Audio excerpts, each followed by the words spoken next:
زلزلے کیوں آتے ہیں. بہت پہلے بیان ہوا تھا, اس وقت ویڈیو بیان نہیں آتے تھے, تو وہ مجھے اپنا وہ بیان ذہن میں آ گیا. ہمارے ہاں جب بھی کوئی دنیا میں طوفان آتا ہے, زلزلے آتے ہیں, بارشوں میں سیلاب آتے ہیں, تو دو انتہاؤں کی طرف لوگ جاتے ہیں.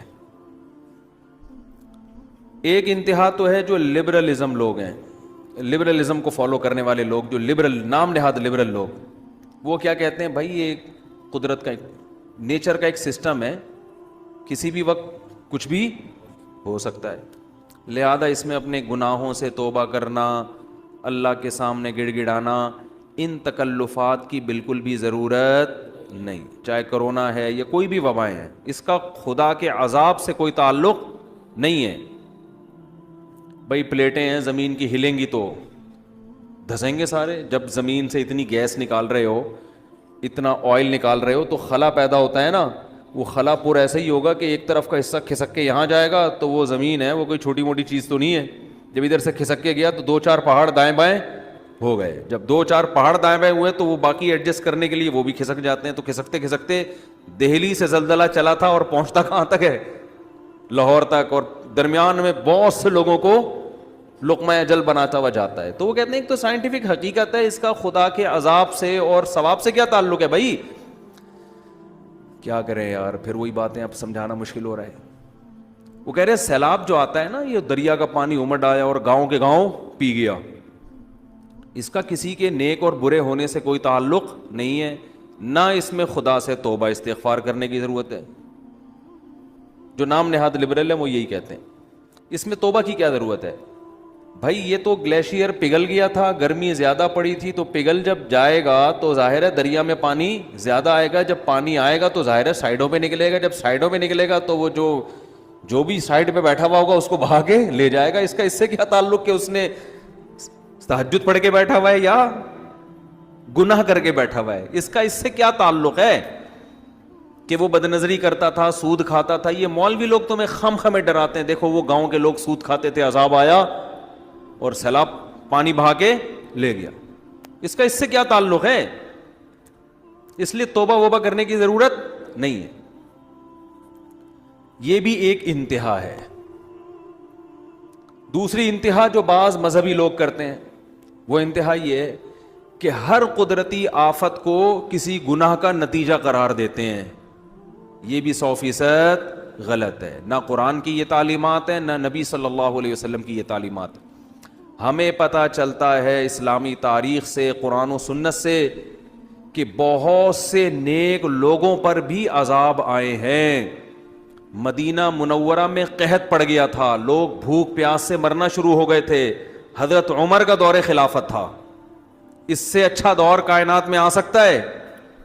قحط پڑا ہے, طاعون کی بیماری پھیلی, 25,000 صحابہ اور تابعین لقمہ اجل بن گئے, جو اس وقت دنیا کے بہترین لوگ تھے, مگر وبا پھیلی ہے اور ہزاروں لوگوں کو اس نے لپیٹ لیا, جن میں زیادہ تر صحابہ اور تابعین تھے. نہیں آ رہی بات میرا خیال. تو یہ کہنا کہ وہاں زلزلہ جو آیا تھا تو اصل میں وہاں اس قسم کے لوگ رہتے تھے اس لیے آیا تھا, تو کوئی بھی جب قدرتی آفت آتی ہے اللہ کی طرف سے, اس کو لازمی کسی گناہ کا نتیجہ قرار دینا, یہ بھی قرآن و سنت کی تعلیم کے خلاف ہے. آفتیں نیک لوگوں پر بھی آتی ہیں اور برے لوگوں پر بھی آتی ہیں.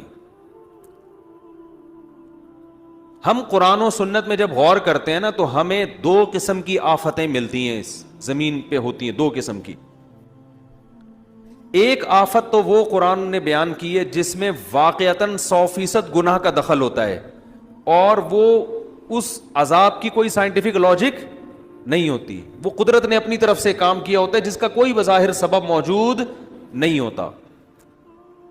ایسی آفتیں بھی آئی ہیں, جیسے قوم عاد اور قوم سمود پر جو عذاب آیا, قرآن کے ظاہر سے پتہ یہ چلتا ہے کہ اس عذاب کی کوئی ریزن, یعنی کوئی ریزن کا مطلب کوئی سائنٹیفک لاجک نہیں تھی اس کی.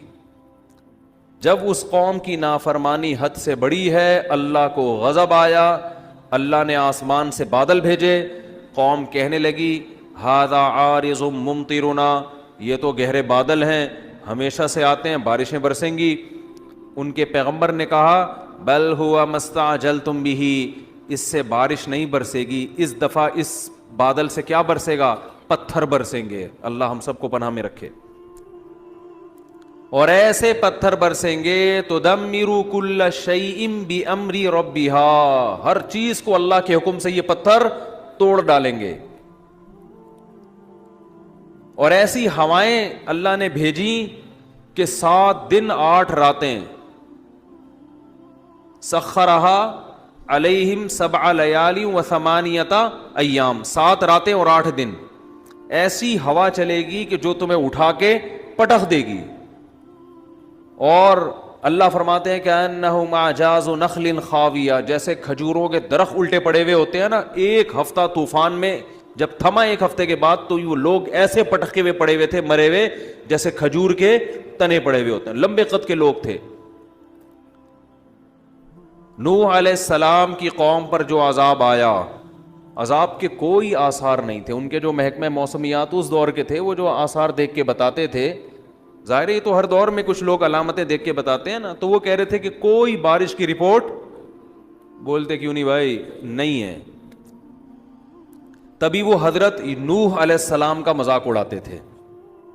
حضرت نوح علیہ السلام جب کشتی تیار کر رہے تھے اللہ کے حکم سے، تو قرآن کہتا ہے کلما مر علیہ ملأ من قومہ سخروا منہ، جب بھی لوگ گزرتے مذاق اڑاتے، اس لیے کہ اس دور کے جو ماہرین تھے، جو بھی موسم کو دیکھ کے اندازہ لگاتے تھے کہ بھئی نہ یہ ایسا مہینہ ہے کہ جس میں بارشیں ہوتی ہیں، نہ دور دور تک ہمیں بارش کے کوئی آثار نظر آ رہے ہیں، تو اچانک اتنی بارش کہ آپ کشتی میں تیرنا شروع کر دیں، ایسی بارش تو ہم نے کبھی زندگی میں دیکھی نہیں ہے۔ تو وہ فل مذاق اڑا رہے تھے ان کا، سخروا منہ۔ قرآن کہتا ہے ہمیشہ جب بھی گزرتے مذاق اڑاتے کہ معاذ اللہ ان بے وقوفوں کو دیکھو کہ نہ بارش کا سیزن ہے، نہ بارش کے دور دور کوئی آثار ہیں، اور اگر بالفرض بارش غیر متوقع ہو بھی گئی تو اتنی بارش تو ہم نے زندگی میں کبھی نہیں دیکھی کہ آپ اس میں باقاعدہ کشتیاں بنا کے پہلے سے بیٹھنے کا انتظام کرو، یہ تو حماقت ہے۔ لیکن نوح علیہ السلام کیا کہتے تھے، اور ان کے ایمان والے کہتے تھے ان تسخروا منا فإنا نسخر منکم، ان قریب جیسے تم ہمارا مذاق اڑا رہے ہو نا، ہم تمہارا مذاق اڑائیں گے۔ کیوں مذاق؟ اس بات کا کہ جو خدا اسباب کے ذریعے بارشیں پیدا کر سکتا ہے، وہ کسی قوم کو عذاب دینے کے لیے بغیر سبب کے بھی عذاب میں مبتلا کر سکتا ہے۔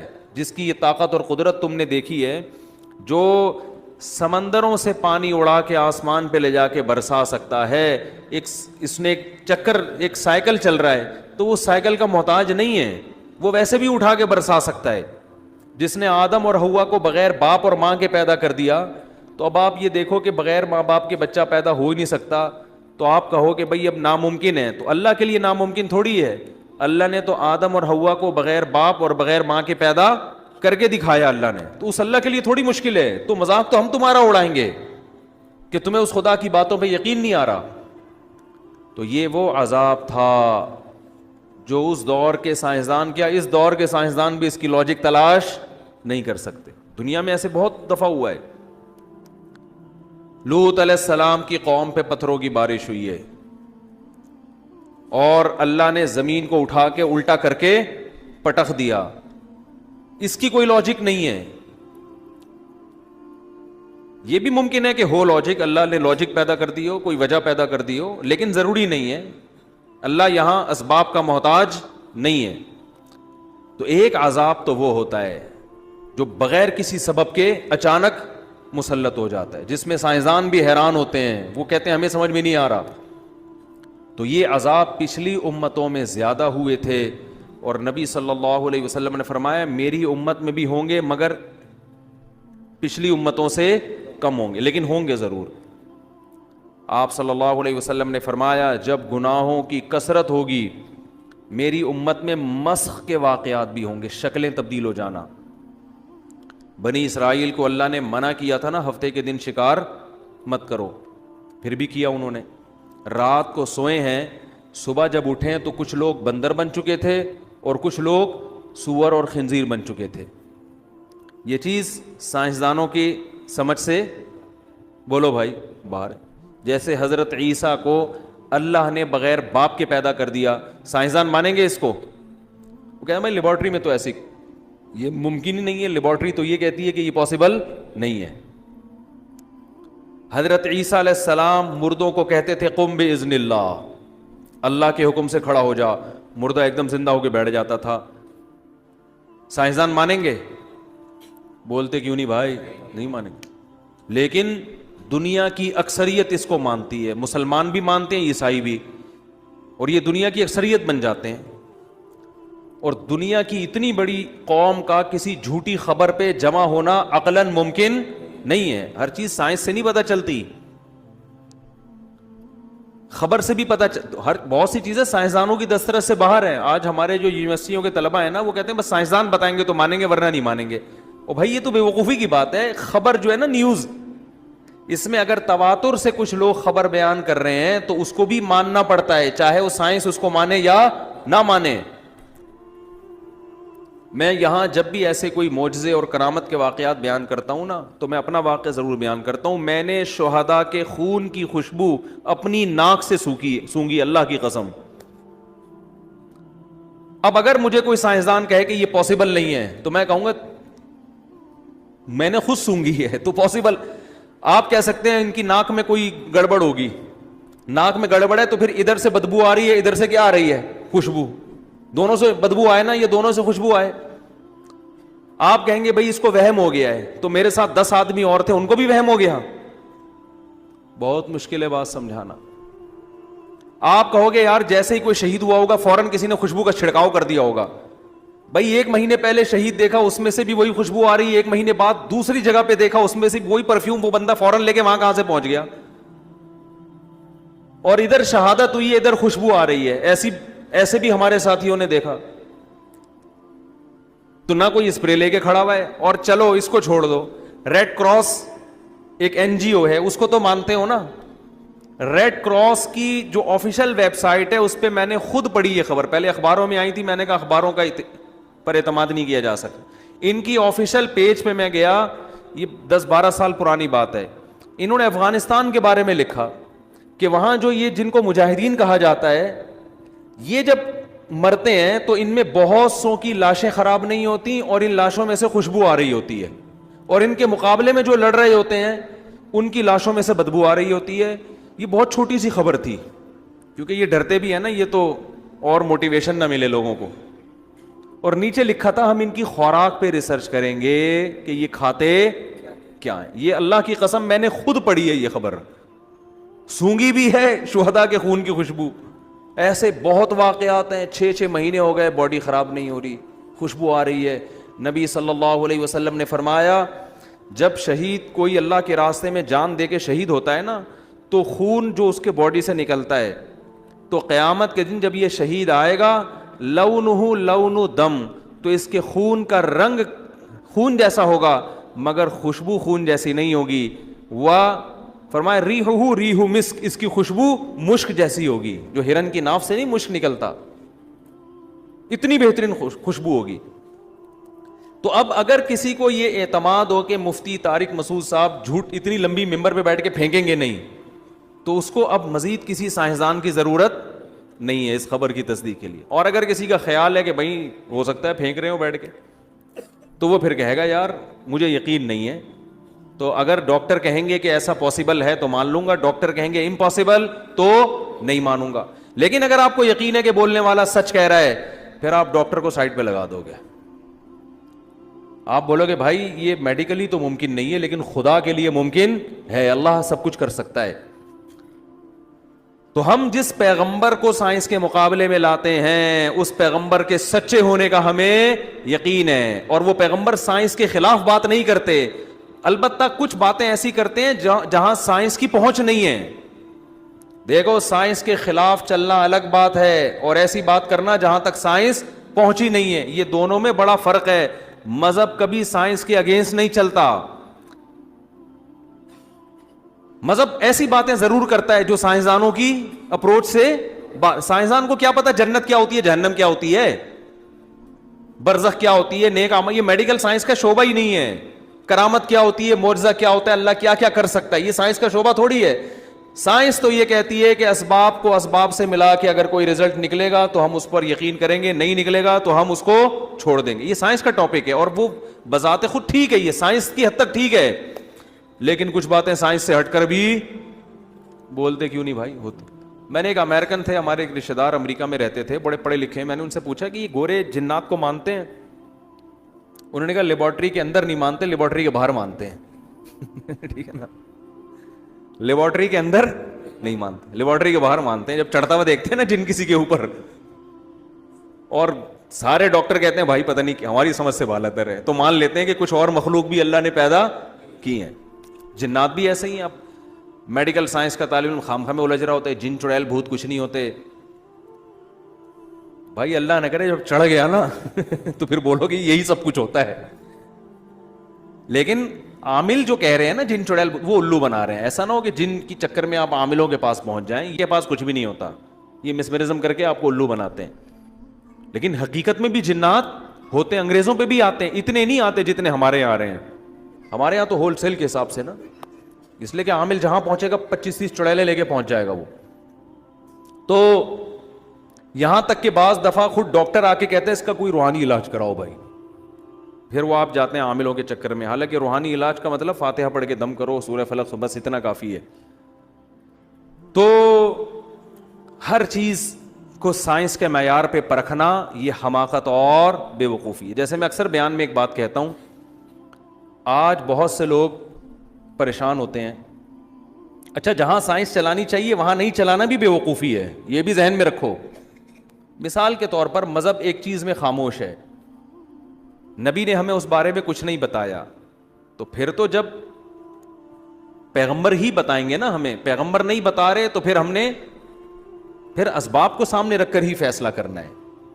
پھر ہوائی باتوں میں آنے کی ہمیں اجازت نہیں ہے, اس لیے کہ دلیل یا تو عقل سے ہوگی یا نقل سے. عقل کی دلیل جو سائنسدان بتاتے ہیں, جو مشاہدے پر مبنی حقیقت, اور نقل پیغمبر سے. تو اگر ہمارے پاس مذہب سے بھی دلیل نہیں ہے اور ہمارے پاس سائنسدانوں سے بھی کوئی دلیل نہیں ہے, پھر اس پر ایمان لانا وہ توہم پرستی ہے. کیونکہ ہم بہت ساری چیزیں ایسی مانتے ہیں جو نہ ہمیں مذہب نے بتائیں اور نہ ہمیں سائنسی حقیقت سے پتہ چلتی ہیں. وہ ہماری اپنے باپ دادا کی کچھ رسومات ہوتی ہیں, وہ ہمارے اپنے خیالات ہوتے ہیں, وہ روحانی عاملوں کی فضول بکواسات ہوتی ہیں. جیسے ہمزاد ہوتا ہے, موکل ہوتا ہے, یہ ٹوپی ڈرامے ہیں. ہمزاد موکل کچھ بھی نہیں ہوتا, سمجھ رہے ہو, نہ کوئی حصار وسار, یہ سب فضول باتیں ہیں. ہمزاد ومزاد, میں لوگوں سے کہتا ہوں ٹوٹل آپ جتنے ہو نا اتنے ہی ہو, آپ کے ساتھ کوئی دوسرا ہمزاد نہیں ہے. آپ کا نام اگر وسیم ہے تو ٹوٹل سر کے بال سے لے کے پاؤں کے ناخن تک جتنے ہو ٹوٹل یہیں سے شروع ہو کے یہیں ختم ہو رہے ہو. کوئی آپ کے ساتھ موکل ہمزاد نام کی کوئی چیز نہیں ہے. یہ عاملوں کی فضول باتیں ہیں لوگوں کو الو بنانے کے لیے نا, کہ ہم نے تمہارے ہمزاد پہ قبضہ کر لیا ہے, موکل چھوڑے ہوئے ہم نے تمہارے اوپر. تو کچھ بھی نہیں ہے. ہاں جنات ہوتے ہیں, وہ ہر انسان کے ساتھ ہوتے ہیں, فرشتے بھی ہوتے ہیں, جنات بھی ہوتے ہیں. تو ہونے دو, ہماری صحت سے کوئی فرق, ہم نے تو وہی کرنا ہے جو ہماری کھوپڑی میں آ رہا ہے. جنات نقصان پہنچانے کی کوشش کرتے ہیں, فرشتے نقصان سے بچانے کی کوشش کرتے ہیں. قرآن کہتے ہیں لہو معقبات من بین یدیہ ومن خلفہ یحفظونہ من امر اللہ. بہت سے فرشتے ہیں جو ہماری حفاظت میں لگے ہوئے ہیں.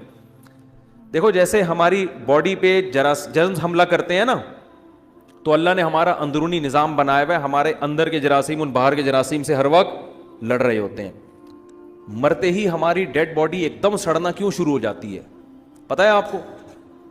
ارے جیسے ہی مرتے ہیں فوراً باڈی سڑتی ہے نا. وجہ کیا ہے؟ اندر کے جراثیم میں اب لڑنے کی طاقت ختم, لہذا باہر کے جراثیم حملہ کرتے, سڑا دیتے ہیں, ہمیں کھا کے ختم کر دیتے ہیں. تو یہ ہر وقت, یہ ہم جب زندہ ہوتے ہیں تو بھی کر رہے ہوتے ہیں, لیکن باہر جب وہ حملہ کر رہے ہوتے ہیں تو ہمارے اندر کے جرثومے بھی اس کو ان سے فائٹ کر رہے ہوتے ہیں. جیسے کرونا کے جرثومہ جیسی گیا نا, جو اس کا وائرس گیا, فوراً اینٹی باڈیز تیار ہونا شروع, ہمارے اندر کی باڈیز جو ہے اینٹی باڈی بننا شروع ہوتی ہے اور وہ اس کرونا کے جرثومے سے لڑنا. اور یہ ایسی زبردست خاندانی لڑائی ہے, یہ بھی اللہ کے وجود کی دلیل ہے. جس ڈیزائن کا وائرس بنتا ہے نا باڈی میں, ہماری باڈی اسی ڈیزائن کا وائرس بنا کے مارتی ہے اس کو. اللہ کی قدرت دیکھو یار. مثال کے طور پر کرونا کی شکل اگر ایسے, ایک مثال دے رہا ہوں, ایسا نہ ہو کہ ایسے سمجھ لو آپ, ہاں کوئی ڈاکٹر بیان کریں کہ مفتی صاحب کو یہی نہیں پتا کرونا ایسا تھوڑی ہوتا ہے, ایک مثال دے رہا ہوں. اگر اس طرح شیپ میں ہے نا تو ہماری باڈی جو وائرس بنائے گی نا لڑنے کے لیے وہ بھی اس شکل میں ہوگا تاکہ اس میں پھنس جائے جا کے. وہ نہیں آ رہی سمجھ میں.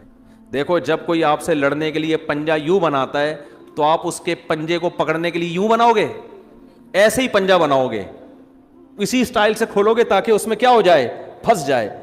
تو جس ڈیزائن کا وائرس حملہ کرتا ہے ہماری باڈی اسی ڈیزائن کا وائرس بنا کے اس کو کیا کرتی ہے, پکڑ لیتی ہے. یہ اللہ کا نظام ہے, یہ خود اللہ کے وجود کی ایک دلیل ہے. باڈی کو کہاں سے پتہ چل گیا تھا ایسا وائرس آئے گا تو ایسا بنانا ہے؟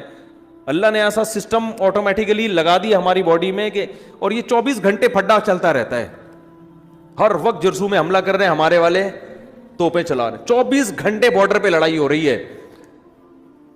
کبھی ایسا ہوتا ہے کہ باہر کا دشمن اتنا طاقتور ہوتا ہے کہ وہ آپ کی جراثیم کو مار کے اس پہ حاوی آ جاتا ہے, پھر آپ بیمار ہو جاتے ہو, پھر بھی ایک دم مرتے نہیں ہو, پھر باڈی لڑنا. وہ کہتے ہیں ابھی تو بیٹا شکست ہو گئی, ابھی پھر ہم دوبارہ تیاری کرتے ہیں. وہ جا کے دوبارہ سے تیاری کر کے پھر جب ایک دفعہ وہ وائرس کو شکست دیتے ہیں تو اتنے پاورفل ہو جاتے ہیں کہ ان کو جنگ لڑنا اس وائرس کے خلاف, اس بیکٹیریا کے خلاف جنگ لڑنا آ جاتا ہے ان کو. کہتے ہیں اب تو حملہ کر کے دکھا, اب تو ہم نے سیکھ لیا, تو یہاں سے آتا ہے ایسے تیرے کو چپت لگاتی ہے, لگتے ہی تو مرتا ہے. تبھی ایک دفعہ جو بیماری ہو تو عام طور پہ دوبارہ نہیں ہوتی وہ. اور بعض دفعہ یہ ہوتا ہے کہ وہ اتنا پاورفل حملہ ہوتا ہے کہ آدمی وہ باڈی اس کا لڑ نہیں سکتی, اور بالآخر انا للہ و انا الیہ راجعون. جیسے انا للہ ہوا سارے جراثیم کی عید ہو جاتی ہے جو حملہ کرتے ہیں نا, اوے اب تو بھائی اس کے جرثومے میں کیا ہو گئے, اب تو لڑنے کی طاقت ہی نہیں ہے. وہ ایسا حملہ کرتے ہیں کہ وہی اتنے خوبصورت چمکتا ہوا انسان, ادھر سے آنکھ ابلنا شروع, ادھر سے کان اور منہ پھٹنا شروع اور سڑنا شروع. اللہ بتا دیتے ہیں کہ پیدائش سے لے کے اب تک تیرے اندر میں نے ایسے بیکٹیریا پیدا کیے تھے جو ان سے لڑ رہے تھے. آج تو مرا ہے تو اب تجھے پتا چلا تیری اصل حقیقت کیا تھی, اصل تو یہ ہے. تو خیر کہاں سے کہاں بات چلی گئی. تو جیسے جسمانی بیماریوں سے لڑنے کے لیے اللہ نے ہمارے اندر بیکٹیریا پیدا کیے ہیں نا, ایسے ہی جنات اور شیاطین بھی ہمیں ہر وقت نقصان پہنچانے کی کوشش میں لگے رہتے ہیں, جس کو سائنسدان نہیں مانتے, کیونکہ جنات لیبارٹری کا ٹاپک ہی نہیں ہے, موضوع ہی نہیں ہے. انسان مادی چیزوں کے بارے میں غور کر سکتا ہے, جنات کوئی مادی چیز نہیں ہے. اللہ نے آگ سے بنایا ان کو, لہذا وہ انسان کی پہنچ سے کیا ہیں, بالاتر. فرشتے بھی انسان کی پہنچ سے اوپر کی چیز ہیں. وہ اللہ نے بتا دیا میں نے روشنی سے ایک مخلوق پیدا کی جس کو فرشتے کہا جاتا ہے, اور ایک مخلوق میں نے آگ سے پیدا کی ہے جس کو جن کہا جاتا ہے. وہ الگ مخلوق ہے, وہ لیبارٹری میں آ ہی نہیں سکتی. وہ ہاں محسوس ہو سکتی ہے جس کو وہ ٹچ کرے, ٹھیک ہے نا, جس کو نظر آ جائے, جس پہ سوار ہو جائے اس کو محسوس ہوگی. تو وہ اللہ کا ایک نظام ہے. تو اب جنات کی طبیعت میں شر غالب ہے, جنات ہر وقت انسان کو نقصان پہنچانے کی کوشش میں لگے رہتے ہیں.